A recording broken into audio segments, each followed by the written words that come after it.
Now, what Taraji is saying is nothing new. Monique said this exact same thing several years ago. She had some people who were siding with her, but the vast majority was like, Monique, why are you complaining? At least you got paid. Monique, what was the last thing you did? Monique, this person did this type of film, but you did this type of film, so that's why they're making more than you. No one really stood 10 toes down for Monique. And I know why. One look and I breathe. One touch feels skin deep. What is going on, everybody, and welcome back to Dear Ashley Grace. If you have not already, please go ahead and like this video. Also, make sure that you are subscribed to the channel and make sure you press that post notification bell so you know when I post videos next. As you all may know, the film adaptation of the musical The Color Purple was just released, and there's been a lot of controversy during its promotion run. Now, during this promotion run, Taraji P. Henson really got a lot of things off of her chest, not only about the production, but also being a Black actress in Hollywood.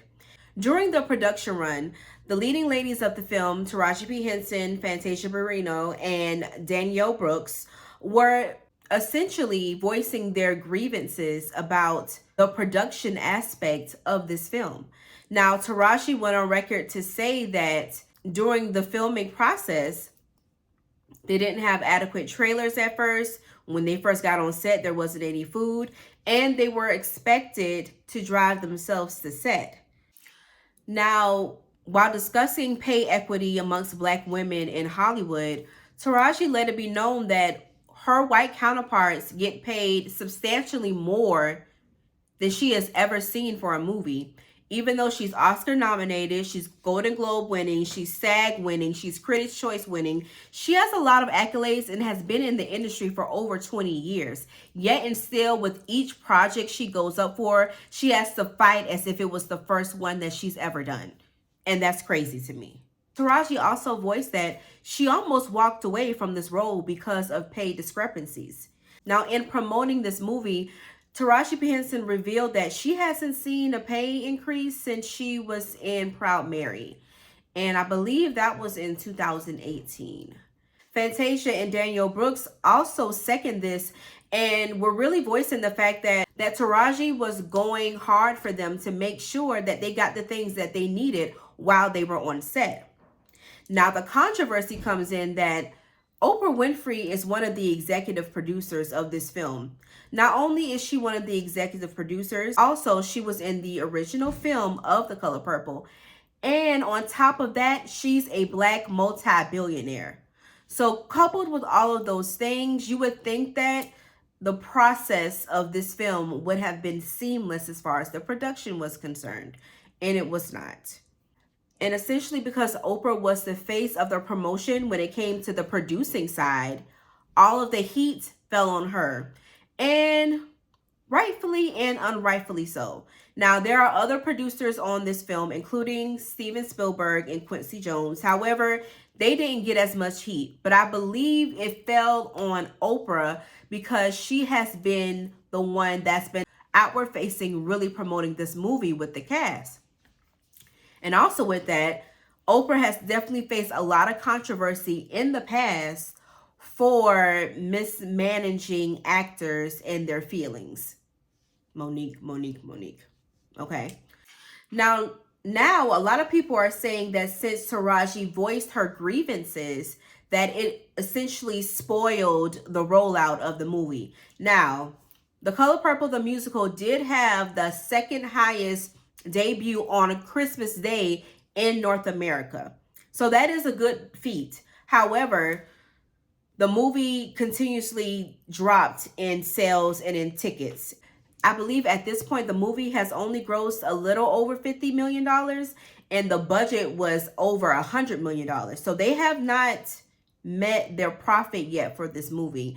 And a lot of the scuttlebutt is blaming Taraji and Oprah for the reason why. And because of the controversy, a lot of people are thinking that Oprah has an issue with Taraji. One point being, there was a video showing that the body language between the two was off. Oprah went up to stand next to Taraji and then scurried behind another actor to take a picture. And it all just looked really weird to the public, to say the least. And so they've both been on a tour, making sure that the public knows that they're good with each other, they like each other, they support each other. But to me, I'm not reading it that way at all. I do feel like Oprah felt a way that Taraji chose to air her grievances during the promotion of the movie. I do feel that way.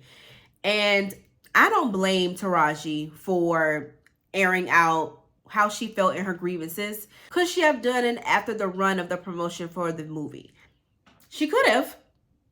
But when something is on your heart and when you're so passionate about something, sometimes it just needs to be said.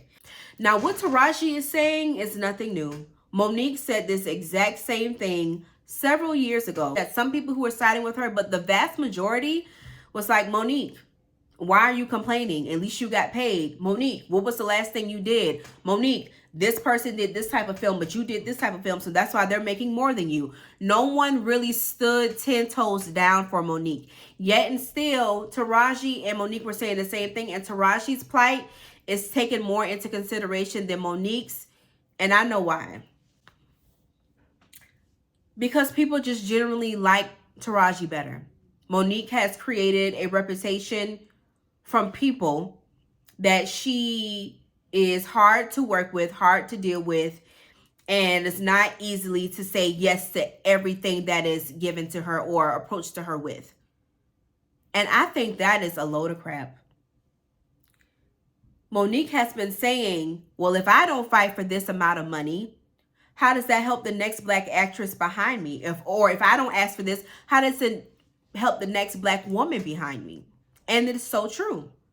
Now, people said that Monique's plight was self-serving, but at the end of the day, we're all self-serving. We all want to make sure that when it comes to our things, we're getting the things that we need for ourselves.